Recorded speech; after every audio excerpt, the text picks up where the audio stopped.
Mouse Scouts Episode 5.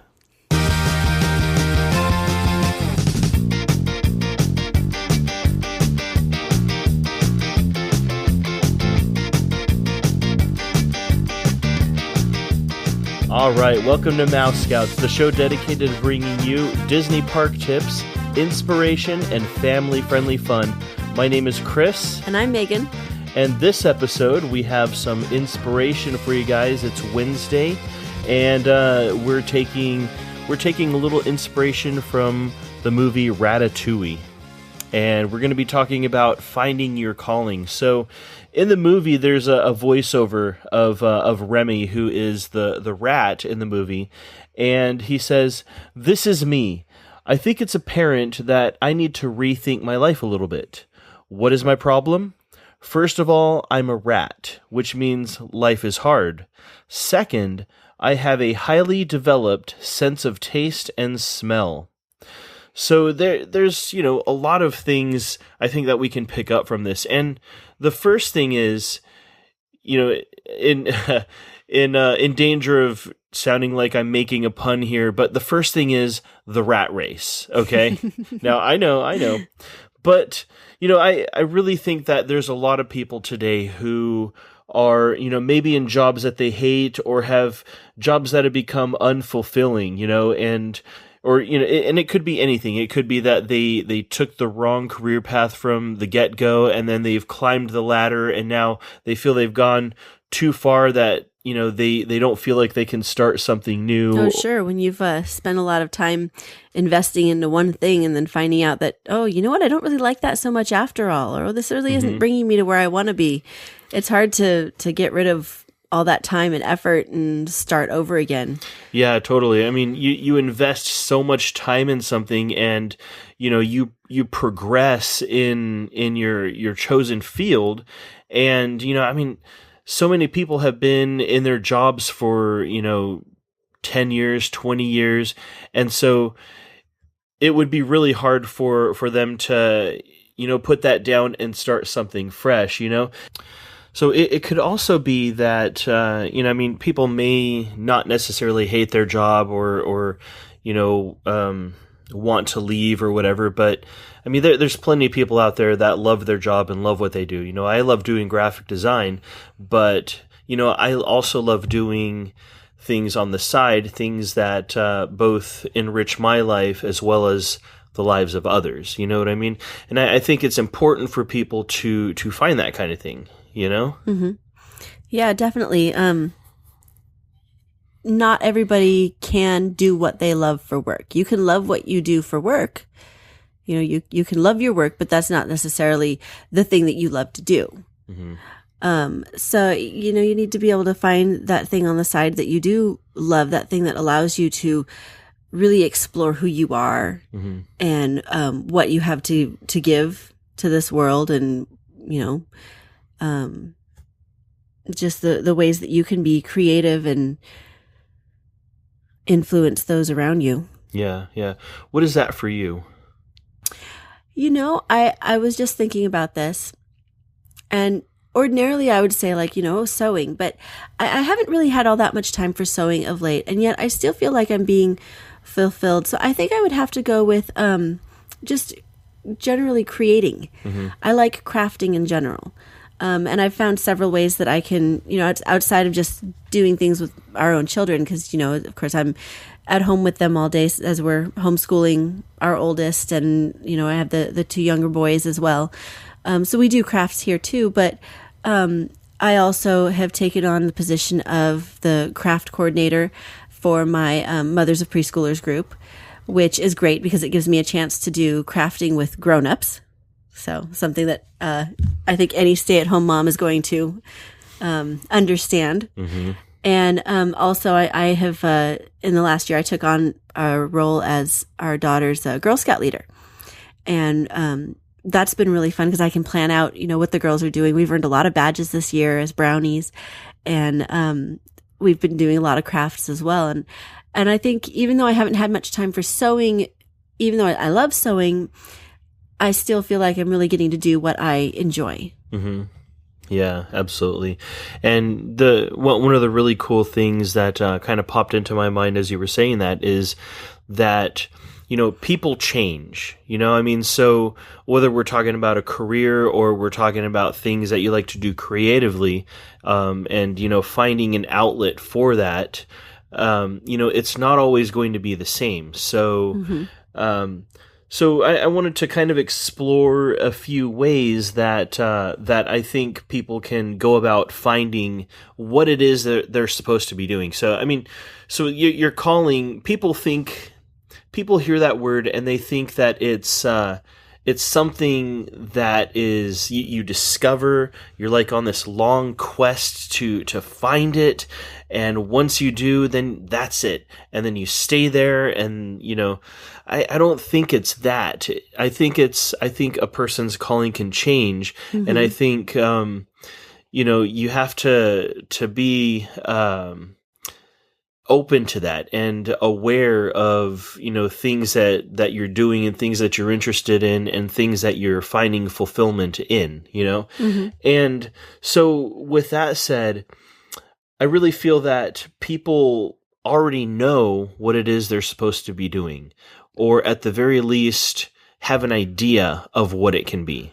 Sure. I think that most people, if you sat down and really thought about it for a while and really looked through, what makes you happy and what really helps you to feel fulfilled, I bet you'd find something. I bet everybody would find something.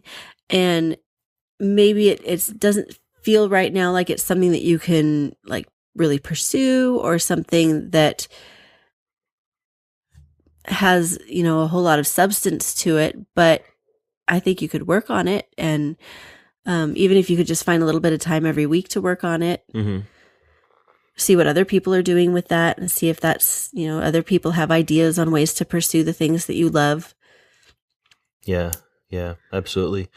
So one of the first places that you can look to kind of discover this for yourself is to kind of look back into your past. When you were younger, what are some of the things that really made you feel alive?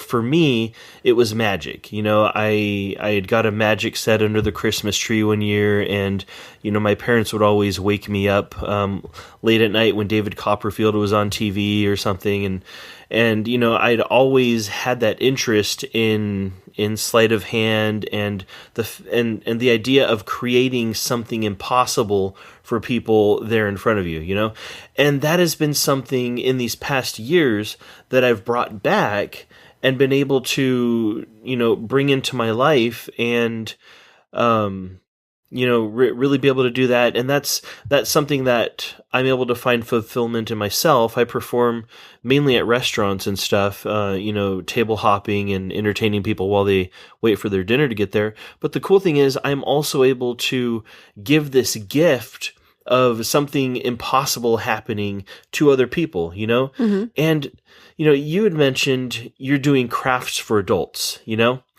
and that's, people think of crafts, they think kids, they think, this isn't something adults do, but I've found even that with magic, adults are able to kind of suspend their disbelief and really get enjoyment out of these little moments of impossibility that I'm able to share with them. Mm-hmm. So that's just one of the things.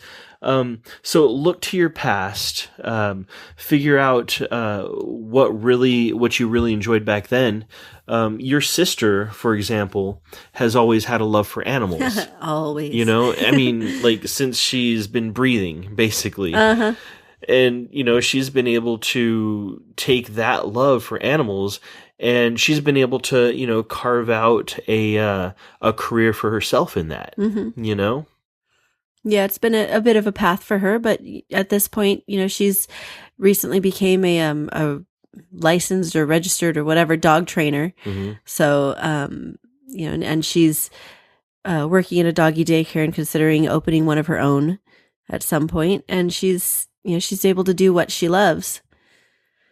Yeah, and I have to say, I mean, just some of the things she's been able to teach Brisbane how to do is just beyond me. I mean, she literally works magic with animals. Yes, she does. She kind of makes me think of that the one fairy from the Tinkerbell Fawn. movies, Fawn, the The animal fairy, Yeah, Fawn, exactly. yeah. I mean, that's your sister pretty much to a T, you know? So now a couple of other places that you could look for your calling would be in things that you're doing right now outside of work. So are you involved in sports? What kind of hobbies are you doing that you're really enjoying at the moment? Think about things that you're learning and kind of look at byproducts of that. So, I mean, it could be, if you're playing golf, maybe you've really worked on your swing and you've, figured out some things and, maybe that's something you could teach somebody else who's just getting into golf, So look for byproducts of things. We're doing podcasting here. And, on my previous podcast, when I was interviewing successful entertainers about their business, I'd done that for just about 2 years. But during that time, I had a number of people come to me asking me how to start their own podcast. The things that I had learned getting behind the microphone and, the processes in scheduling interviews and, scheduling blog posts and, getting things squared away on the media hosting and stuff. That's all stuff that I learned and that I was able to teach other people how to do as well. Yeah, sure. So, but I think the bottom line here is to really just get out there, try things, and get involved in something. And, the more things you do, the more likely it's going to be that you're going to find something that really ticks with you and really gives you fulfillment. And that, who knows, maybe you could take it, put legs to it, and maybe you could make it a business, Or you don't even have to do that. Maybe you just enjoy it, So, do you have any other thoughts on that? Nope. Nope. All right. I did want to give a couple of recommendations for some resources, a couple of books that have helped me out in, I guess, kind of my journey. The first one is a book by Dan Miller, and it's called No More Dreaded Mondays. And it teaches you how to ignite your passion and teaches you some revolutionary ways that you can discover your own true calling. So that's really cool. There's a lot of good information in there. And the other resource I wanted to mention to you guys is another book. It's by John Acuff, and it's called Start. Basically, punch fear in the face, escape average, and do work that matters. So I will have actually links to those if you go to gomousescouts.com/005, because this is episode 5. You'll be able to find links to those on the show notes for this. So with that said, thank you everybody so much for listening. That does it for this episode. If you guys have any suggestions for, anything you would like us to talk about on these Wednesdays for, life inspiration or business or career inspiration, or even for, questions that we could answer regarding park tips that we do on Mondays, email us at fun@gomousescouts.com. You could also find us on Twitter, on Facebook, and Instagram, and our handle there is @gomousescouts. And also whenever we're at Disneyland, we would love to meet some of you guys as well. So also be sure to visit gomousescouts.com and pick up your free unofficial Day at Disney resource pack. That's there for you guys as well. So, hey, thank you guys for listening. We will talk to you in a few days. Take care.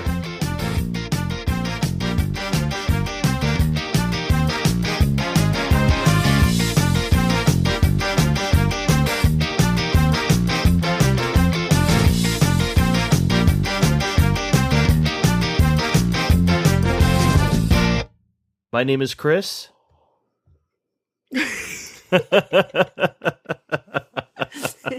What were you doing over there? I was yawning. You were yawning. I forgot that I was supposed to say my name.